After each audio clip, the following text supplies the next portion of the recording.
Tunavyotaja dalili ambazo zinazoonyesha ugonjwa huu uko namna hii, uko namna hii, uko katika sura fulani, maana yake tunataka wewe uchukue tahadhari. Afya yako ndiyo mtaji wako, afya yako ndiyo msingi mkubwa katika maisha yako. Kwa hiyo leo tutazungumzia alkula. Alkula, ayuha nnas, enyi watu, mu'jizatun min mu'jizati rabbina subhanahu wa ta'ala. Figo ni katika muujiza wa Allah subhanahu wa ta'ala ambao ameuweka kwa binadamu, ameuweka kwa wanyama na pia kwa binadamu. Ni muujiza ambao uliokuwa mkubwa kabisa.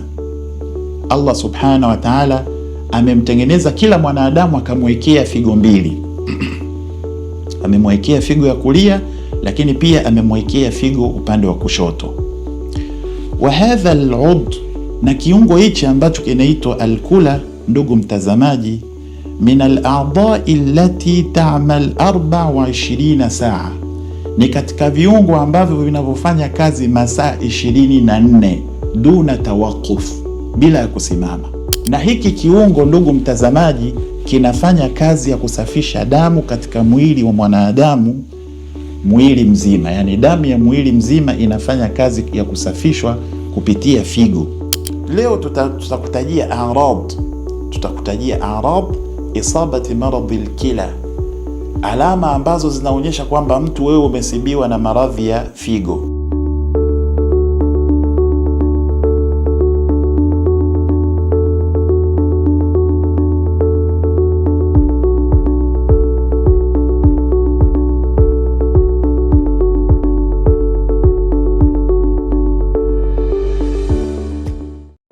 Bismillahir Rahmanir Rahim. Alhamdulillah wassalatu wassalamu ala sayyidina rasulillahi wa alihi wa sahbihi wa man wala. Ayuha almushahidun alkiram, ayatuha almushahidat alkarimat fi kulli makan, assalamu alaykum wa rahmatullahi wa barakatuh, wa ahlan wa sahlan bikum fi hadha alliqa.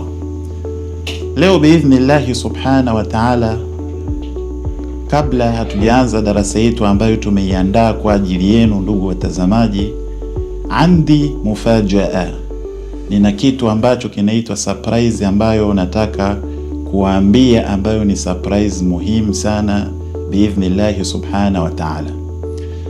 Kituo cha Al-Karama ambacho kinachopatikana Kisota katika majumba ya Wachina kimeandaa dawa moja kubwa sana, dawa ambayo ni muhimu kwa kila mtu ambaye anahitaji kuweza kuiweka afya yake vizuri, basi akaipata dawa hiyo. Na dawa hii imeandaliwa kitaalamu sana.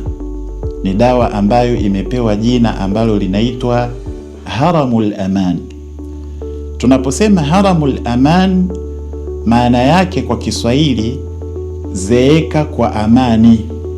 Yani mtu ambaye anayetaka kuzeeka akiwa na amani katika mwili wake, akiwa na amani katika afya yake, basi Al-Karama imeandaa dua moja madhubuti sana ambayo inaitwa kwa jina hilo ambalo tumelitaja, Haramul Aman.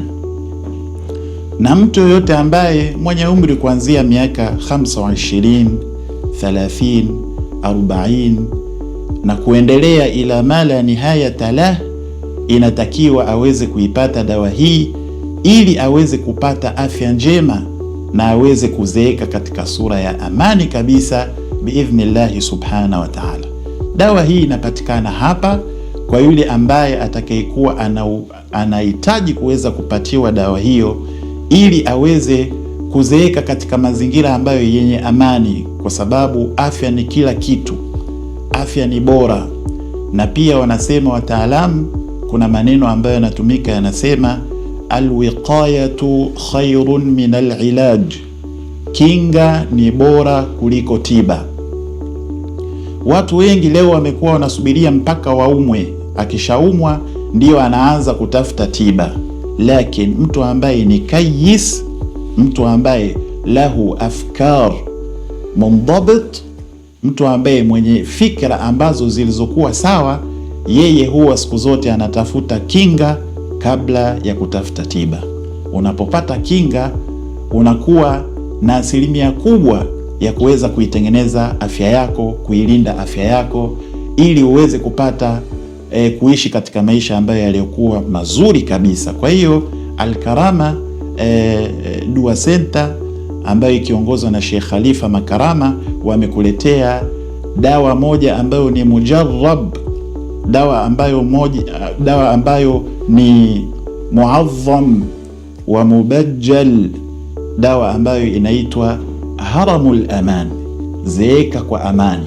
Dawa hii ukiipata, subhanallah, wewe mwenyewe utakuwa ni mundahish, utakuwa ni mwenye kushangaa kwa namna Allah subhanahu wa ta'ala alivyotuwekea alivyotupa ujuzi wa kuweza kuitengeneza dawa hii na ambavyo inavyofanya kazi na manufaa yake ni makubwa sana. Kwa hiyo huu ndio ilikuwa ni mufaja ambayo ni surprise ambayo tumewaletea leo biidhnillahi subhanahu wa ta'ala. Dawa hii inatembea katika mwili, inatengeneza kila kona, inahusika na qalb, inahusika na moyo, inahusika na alkula, inahusika na figo, inahusika na matatizo yote, inahusika na mafasil, inahusika na idham, mifupa, kila kitu, na kuweza kuiweka katika hali ambayo ya salama na amani, yani kiwango ambacho mtu unakwenda unafikia uzee, unazeeka katika sura ya amani kabisa biidhnillahi subhanahu wa ta'ala. Ndugu mtazamaji, alyawmu biidhnillahi subhanahu wa ta'ala nuridu an natakallam anil kula au alkila.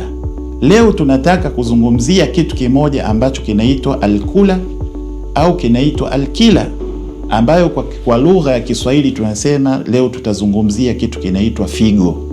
Figo ndio ambayo tutakayozungumzia leo hii. Na pia nipende kuwatoa hofu watu kwamba msione tunazungumzia haya maradhi mkasema labda tunazungumzia labda kuna kitu fulani ambacho tunakilenga.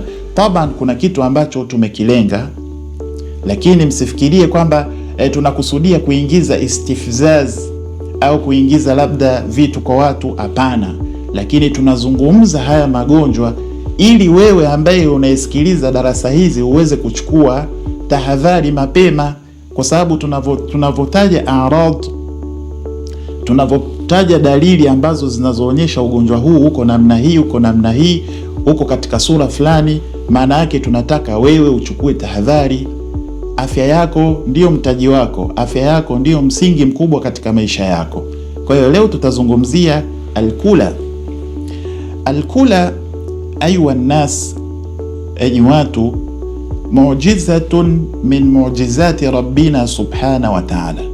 Figo ni katika muujiza wa Allah subhanahu wa ta'ala ambao ameuweka kwa binadamu, ameuweka kwa wanyama na pia kwa binadamu. Ni muujiza ambao uliokuwa mkubwa kabisa. Allah subhanahu wa ta'ala amemtengeneza kila mwanadamu akamwekea figo mbili. Amemwekea figo ya kulia, lakini pia amemwekea figo upande wa kushoto. Wa hadha al-ud, na kiungo hichi ambacho kinaitwa alkula, ndugu mtazamaji, min al-a'dha'i allati ta'mal 24 saa, ni katika viungo ambavyo vinavyofanya kazi masaa 24 duna tawakuf, bila ya kusimama. Kila figo ni katika viungo ambavyo vinavyofanya kazi madar 24 saa, masaa 24 duna tawakuf, bila kusimama. Angalia uwezo wa Allah subhanahu wa ta'ala, na sio tu duna tawakuf, yani fi 24 saa, katika masaa 24, lakini zinafanya kazi madal haya, maisha ya mtu yote, maisha yako yote. Umekadiriwa uishi mathalan miaka tuseme umekadiriwa uishi miaka 100. Miaka 100 yote ambayo utakayoishi katika ulimwengu, alkula inafanya kazi 24 saa, masaa 24, duna ijazatin, bila kupata mapumziko, wa duna an yashura al-insan, lakini bila pia mwanadamu kuweza kuhisi kwamba figo zake zinafanya kazi. Vitu vingi vinafanya kazi tunahisi, alqalb, moyo unapokuwa unafanya kazi unahisi kwamba moyo unafanya kazi. Jihazi tanafus, yani kile kichombo ambacho tunatumia kupumulia, tunapumua tunahisi kwamba kuna hali fulani ya upumuaji ambayo tunayoifanya. Kwa hiyo alkula ni kiungo ambacho kinafanya kazi duna an tash'ur, bila wewe kuhisi, na wala huwezi ukasikia kwamba figo hapa zinafanya kazi au hazifanyi kazi. Zinafanya kazi zenyewe automatically, moja kwa moja, bila wewe kuhisi. Wayamalu hadha al'ud amala tasfiyati dam li jamii aljasad, na hiki kiungo, ndugu mtazamaji, kinafanya kazi ya kusafisha damu katika mwili wa mwanadamu, mwili mzima. Yani damu ya mwili mzima inafanya kazi ya kusafishwa kupitia figo. Wayuhallilu, lakini pia inafanya kazi ya kuchambua damu, yani kuichambua damu pale ambapo inapopita katika figo. Figo inafanya kazi ya kuchambua ile damu. Wayakhudhu ma yahtaju ila akhdhi, lakini figo inachukua kile ambacho kinachotakiwa kuchukuliwa na kurudishwa katika damu kwa ajili ya kuendelea kutengeneza faida ya damu na kufanya mwili uweze kukaa katika hali nzuri.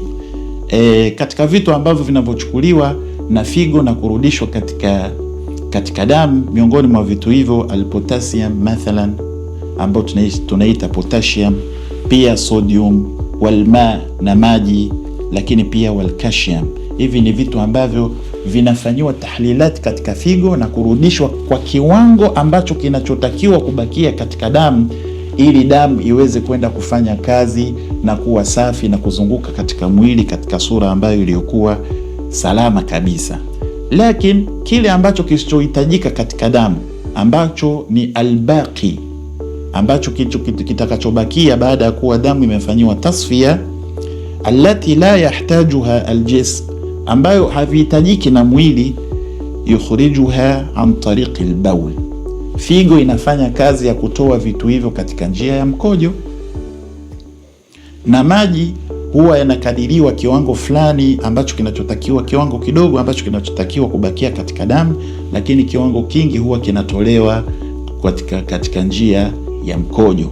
Na ndio maana wataalamu wanasema jismul insan la yahtafidhu alma, mwili wa mwanadamu huwa hauhifadhi maji hata kidogo, na ndio maana vyovyote utakavyokunywa maji lazima mwili utatoa na utabakiza nisba qalila jiddan ambayo itakuwa ni yenye kunufaisha mwili, tabakiza sehemu ndogo sana kwa ajili ya kunufaisha mwili.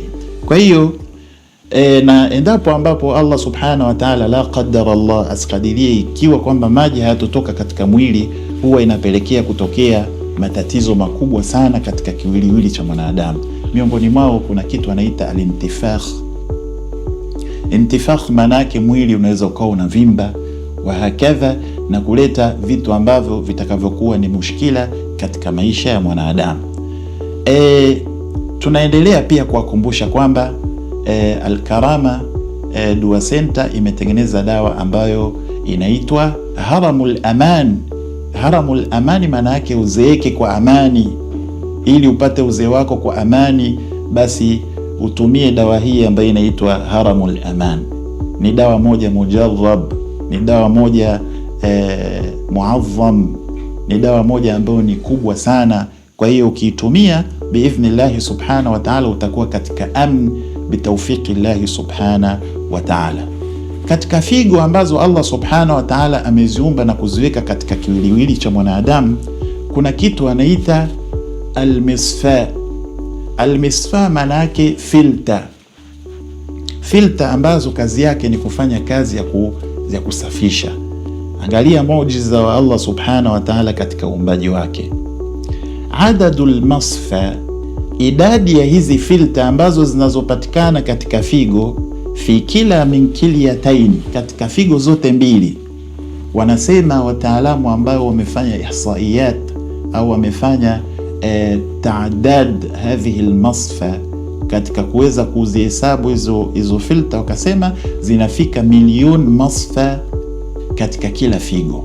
Kila figo moja imebeba masfa milioni moja, yani damu inapita katika hizi masfa milioni. yani milioni moja ambayo ni katika kila alyamin, figo ya kulia, wa kila ashimal, na figo ya kushoto. Kila figo moja ina milioni masfa. Kwa hiyo ukijumlisha maana yake ni milioni 2 masfa fi kila albashar. Kuna milioni 2 filter ambazo zinafanya kazi ya kusafisha katika kiwiliwili cha mwanadamu, zinafanya kazi 24 saa, masaa yote zinafanya kazi, yani usbu, shahr, sana, sanawat, mwaka, miaka yote ambayo anaishi mwanadamu, figo zinafanya kazi. Na pia wanasema wa adadu litrat, litra ambazo allati tusfa fi kulli yawm, ambazo zinasafishwa katika kila siku.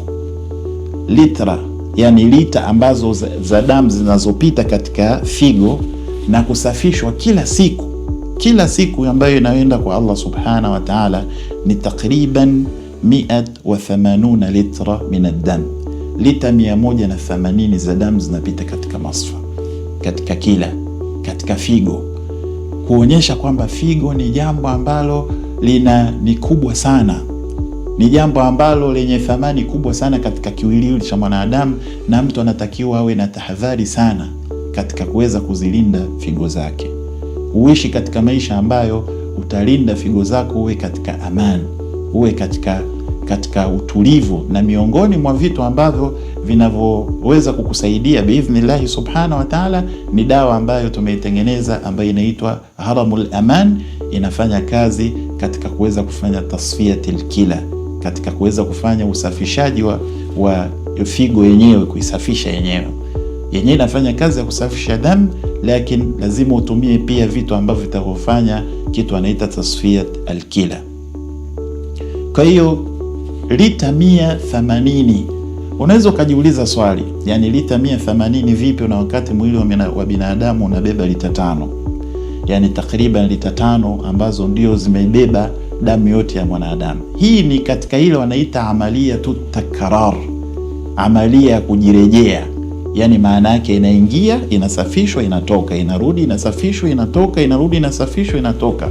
Yote ukipiga mahesabu jumla fil yawm 180 litr, ni lita takriban 180. Hii inaonyesha adhamatillah, ukubwa wa Allah subhanahu wa ta'ala. Fahadha yad'uka ila tauhidillah, hii inakutaka wewe kumpokesha Allah subhanahu wa ta'ala, wa anna Allah huwa alqadir, na kwamba Allah subhanahu wa ta'ala yeye ndiyo muweza ala kulli shay, juu ya kila kitu.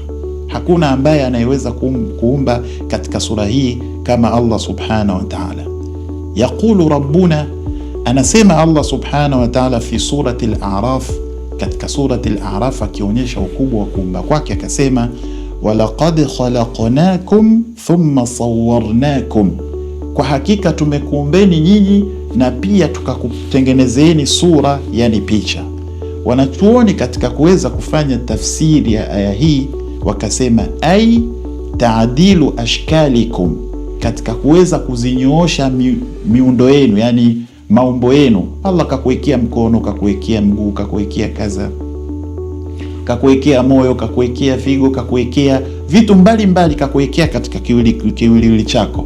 Hii ameifanya kazi yeye Allah subhanahu wa ta'ala. Wa taqwimi suwarikum, lakini kuziweka sawa sura zenu, nyuso zenu, miili yenu mnaonekana katika sura ambayo ni jamal, mpaka Allah subhanahu wa ta'ala akasema walaqad karramna bani adam, hakika tumemkirimu mwanadamu. Amemkirimu vipi? Kwa mambo mengi. Amekuumba katika maumbile ambayo yakhtalif an ayi kain, maumbile ambayo yanatofautiana na kiumbe chochote. Kwa hiyo wanachuoni wakasema taadilu ashkalikum, kubadilisha shakli zenu, wa taqwimi suwarikum, lakini pia kuziweka sawa picha zenu au sura zenu, wa a'dha'ikum fi arhami ummahatikum, na viungo vyenu katika matumbo ya mama zenu. Allah subhanahu wa ta'ala amekutengeneza kwa kila kitu, kwa kuwekea moyo, kwa kuwekea figo, kwa kuwekea kila kitu amekuandaa. Yeye ndiye ambaye amefanya mambo haya. Kwa hiyo ukisikia haya ambayo tunayoyazungumza yanakupelekea ujue kwamba Allah subhanahu wa ta'ala adhim, yeye ni mkubwa subhanahu wa ta'ala, na lazima useme subhanallah, na wakati mwingine useme Allahu akbar, kwamba Allah subhanahu wa ta'ala ni mkubwa kabisa, hana mfano na kitu chochote. Ili uweze kujua kwamba pengine wewe una dalili ambazo zinapelekea kwamba umesibiwa na maradhi ya kila. Allah subhanahu wa ta'ala atulinde. Na kuna wakati mwingine wanasema katika kitu ambacho kina matatizo makubwa ni kila. Wakati mwingine ukiona aradhi zimeanza kuonekana, yani alama za figo zikianza kuonekana kwamba mushkila umeanza kujitokeza, indhari, nakupa indhar, manake ujue hapo sasa, manake kuna kiwango fulani kikubwa kimeshapatikana katika talafu, kiwango kikubwa. Kwa hiyo inatakiwa mtu achukue hadhari fauran, na ndio maana wanachuoni wakubwa ambao ni madakatira wakasema kwamba inatakiwa mtu takriban anapofikisha miaka kuanzia 40 sana na kuendelea, miaka 40 sana na kuendelea, awe anafanya muangalizo wa haya maeneo, yani afanye angalizo kwa vipimo kwa ajili ya kujua afya ya sehemu yake ambayo tunazungumzia, ambayo ni figo, kujua afya yako. Takriban kila baada ya miezi 6 mtu awe anafanya angalizo, awe anajiangalia na vitu kama hivyo.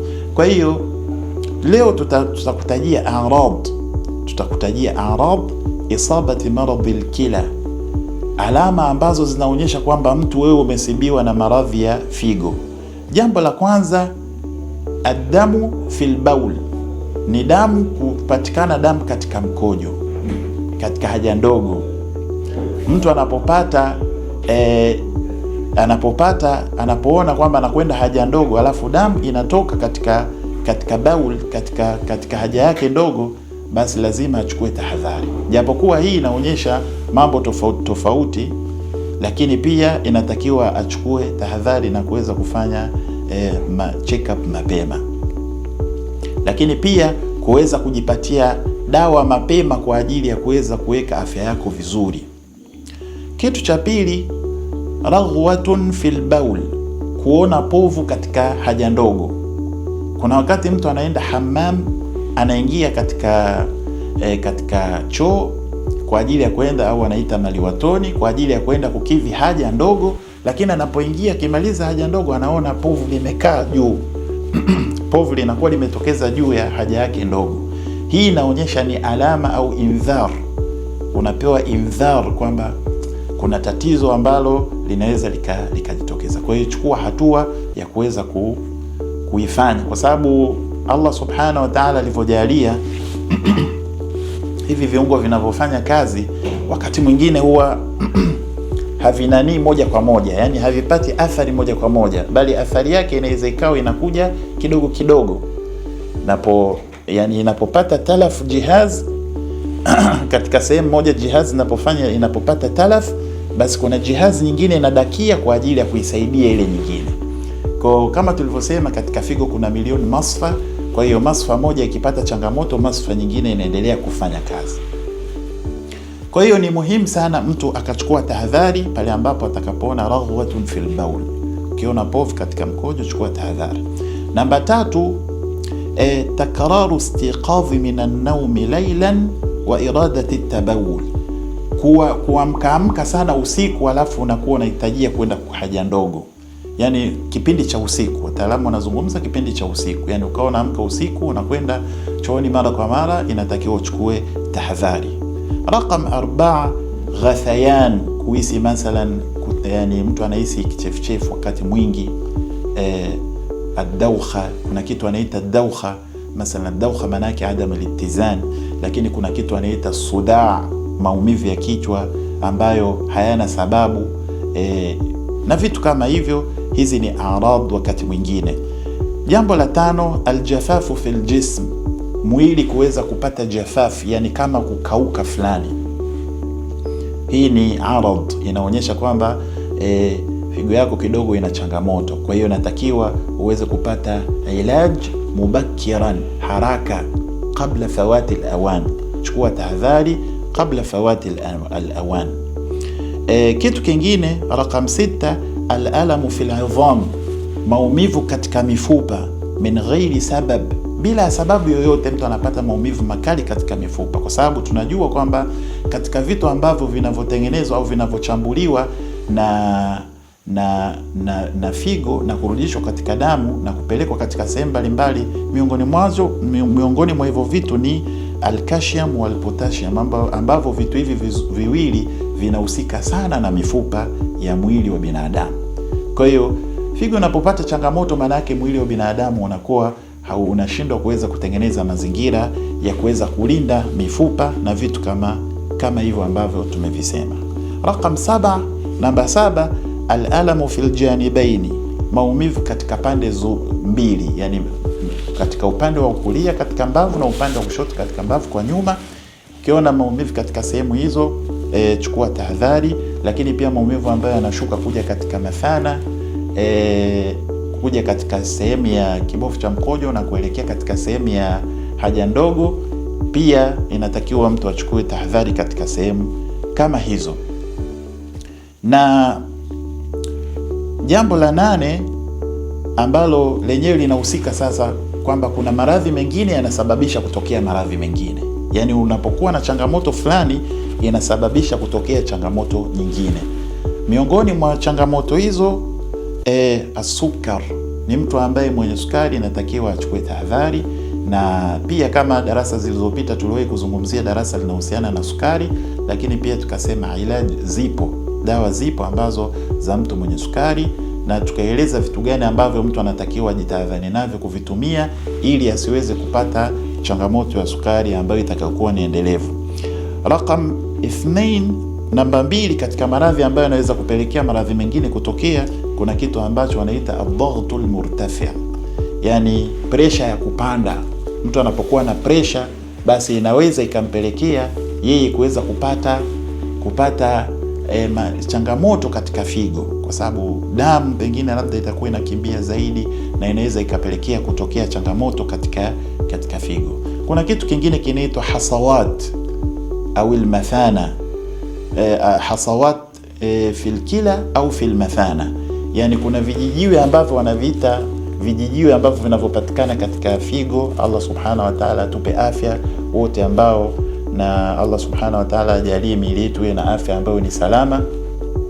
Vijijiwe ambavyo vinavyopatikana katika figo, ambavyo vijijiwe hivi pia dawa zake zipo kwa ajili ya kufanya taftit, maana yake kuweza kuvisambaza na kuweza kuvitoa katika sehemu. Na hizo inakuwa sio vijijiwe, bali inakuwa ni madini ambayo figo imeshindwa kuweza kuyafanyia mchakato, inapelekea yanajitengenezea kama vile hasawat, kama vijiwe kwa ule mgando ambao unaopatikana katika sehemu hiyo. Kwa hiyo ni kuchukua tahadhari katika vitu hivyo.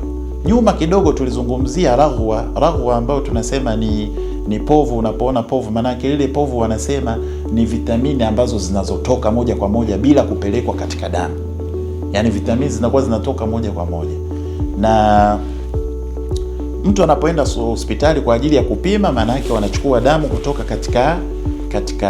katika mwili wako, na kuna kitu ambacho wanakipima kwa ajili ya kuweza kujua changamoto ambayo unayopitia kutokana na figo. Na kitu ambacho tunachotaka kukisema pia kwa ajili tukiwa tunamalizia katika darasa letu hii, la tanzur ila an tadhhara al-a'rad, usisubirie mpaka aradhi zikajitokeza. Usisubirie kwamba mimi bwana nitakaa mpaka nitakapopata zile aradhi. Kitu muhimu ni kujitengenezea kinga kabla ya kutengeneza tiba. Yani mtu mwenye akili huwa anajitengenezea kinga kabla ya kuingia katika tiba. Maradhi mengi ambayo watu wanayoyapata ni kutojua namna gani ya kuweza kujikinga nayo. Na mara nyingi, wakati mwingine tunaweza ukasema, mara nyingi mtu anaweza kaingia kwenye matatizo yeye mwenyewe, yani yeye mwenyewe anajiingiza katika tahluka, katika matatizo.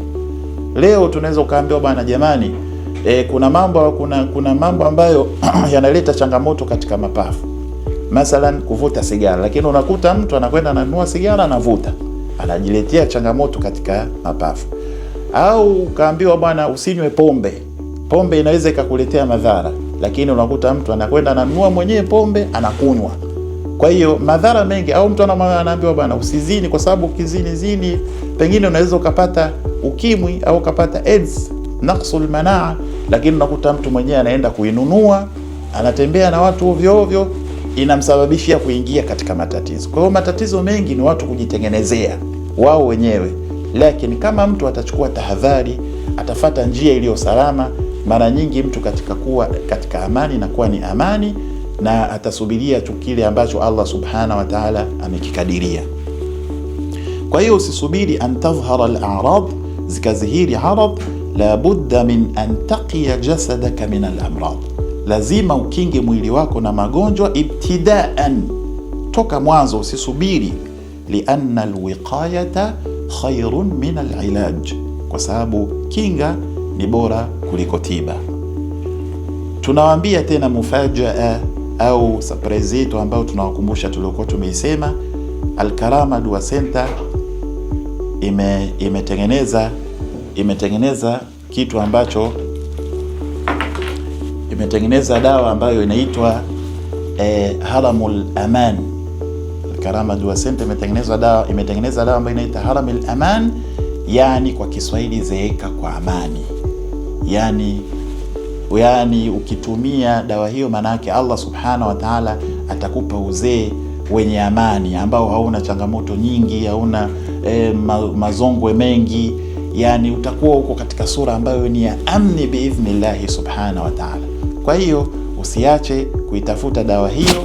Allah subhanahu wa ta'ala atufanyie wepesi na atujalie katika wale ambao watakaofanya afya iliyokuwa nzuri biidhnillahi subhanahu wa ta'ala. Naktafi bihadha alqadr, tuishie katika hichi ambacho tumekizungumza. Sanutabiu alhaditha fi halqati alqadima, tutaendelea na mazungumzo katika kipindi kijacho. Astaudhiukumullah, wassalamu alaykum wa rahmatullahi wa barakatuh.